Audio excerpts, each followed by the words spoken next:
iyadoo xilliyadii dhawaa ugu dambeeyay ay magaalada Boorama ay ka jirtay muran dholo u dhaxeeya qoys xilliyo dheer deegaan ku ah halkan oo agaarka buurta faaraxyood ee bariga magaalada Boorama iyo madaxweyne xigeenka Soomaaliland Cabdiraxmaan Saylici sidaas oo ay tahay waxa subaxnimadii hore maanta kormeer shaqo soo dheendheena ku tagay halka uu muranku ka taagan yahay xildhibaano ka tirsan aqalka golaha deegaanka ee degmada Boorama intii ay mudanayaashan ay ku sugnaayeen halkan waxay mid u hor istaageen isla markaana u wareysteen qoysaska deegaanka ku ah buurta faaraxyood xilligan sida weyn uga cabanaya madaxweyne xigeenka Soomaaliland Cabdiraxmaan Saylici intaasi kadib xildhibaanadani oo kala xildhibaan Maxamed Ibrahim Axmed Ilkacase xildhibaan Sharmaake Miicaad ku leh iyo sidoo kale xildhibaan Xasan Maxamed Cumar Bisle ayaa waxay xildhibaanadan shir jaraa'id oo wada jir ay ku qabteen gudaha magaalada Boorama waxaana ay si cad u sheegeen dhulka muranku ka taagan yahay ay maanta socdaalka ay ku tageen ay tahay meel Degana oo marnaba aan lagu sheegi karin dhul Danguuda waa sidii hadalka u dhigeen xildhibaanadani waa la iska dhaqaajiyaa waxa la iska tagaa beeraha muxuu dadku degan yihiin in badan kalmiiriya ka maqleen waxba loo doonayaa meel baa laga dhisayaa wadad qadaa loo dhisayo waa curyaamin loo dhisayo de buur lama geeyo banaan baa la geeyaa meel siman baa la geeyaa waxba laga dhisayaa Danguud baa loo qaadaya anagu beerta waxaan u tiraabsanahay waa beertii raaciga tiigsi oo xitaa waxa ka dambeeysa waa beertii reer Bangub oo qadeerkay ah anu ninkii shalay ka hadlay way Ibrahim lahaa taanu jawaab yaro maanta waxaan siinayaa fudud baan siinayaa Ibrahim waxaad shalay aad ku hadlaysay khayrnimo ahayd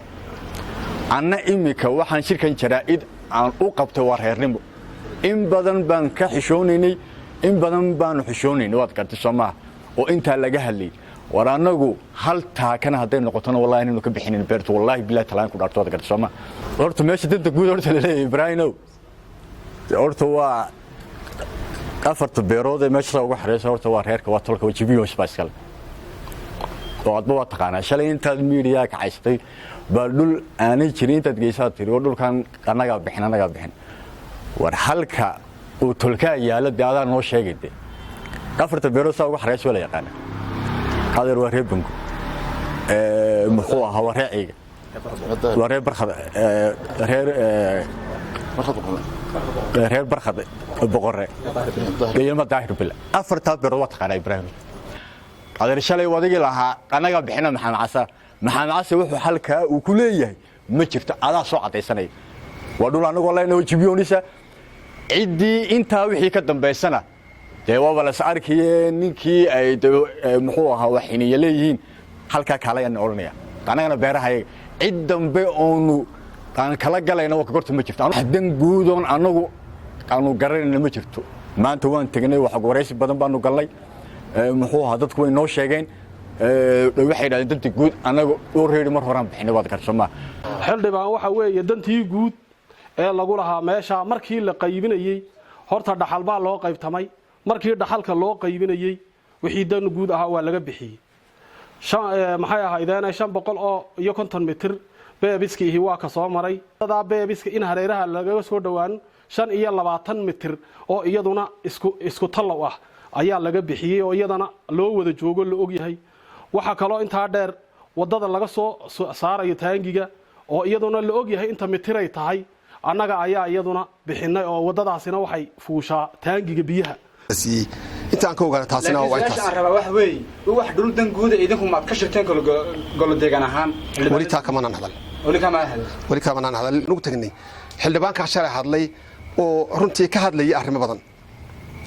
hadaladiisi walaalkay waxa kamid ahaa in marwada madaxweynaha dad caayeen la caayay waxyaabo munaasib aan ku ahayn lagu yiri oo taasaano ka turjumaynaa buud ay aanan xaq lagu lahayn waa sax waxaanu leenahay xaq ma aha in marwada madaxweyne ku xigeenka ee labaad ee dalka in la caayo wareysiga hore dadkii qoyskii deganaa meeshan wareysigoodii kana waan dhageysanay xaqiiqatan marka si dhab ah aan xusheegayno qof caay marwada oo caay ka soo gudbiyay hadeen khaldeen doon wartumaan dhageysan warka si fiican u daawaday ka xildhibaankana waan daawaday waan dhageystay in qoyskii meesha deganaa ka hadlayna warkoodii waan dhageystay oo cabasho ahayd warkoodii way cabanayeen laakiin cid taargado ay yiraahdeen ay fadeexad ay caayeen wartumaanaan maqal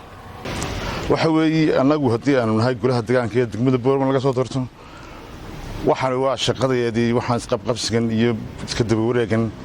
magaranaysaa in la iska daba wareegaba waa khalad waxaan anagu aanan ka wada hadal ama aanan sansixin waa qalad in la yiraahdo meeshaas waa Danguuda muwaafaqad waxa weeye horta meel anagu ma Danguuda aan kaga shirnay ma jirto waxa weeye waxa imka maqmaqan loo shirka ka hadlay xildhibaankan Ibrahim uu lahaa meesha Danguud waxba kama jiraan anagu waan tagnay meesha goobta laftigeedaan tagnay waxa weeye meeshaasi dadkii waan soo wareysanay waxa weeye dadkaasi sida sheegeen danta guud hore looga qaaday dad Degana dadka ku dhaldhalay jiil ilaa jiil ayay ku dhaldhaleen waxa weeye dadka la iskama jeclaado dhulka laakiin basar baa loo yeelaa taamo ogolin anagu hadaan golaha deegaanka ma ogolin in dadka la kiciyo annaga inta loo diro imigration la yiraahdo nabadda ka shaqeeya hadana loo yarta shacabiyad kicin lagu sameeyo ma ogolin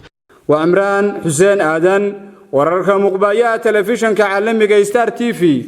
Boorama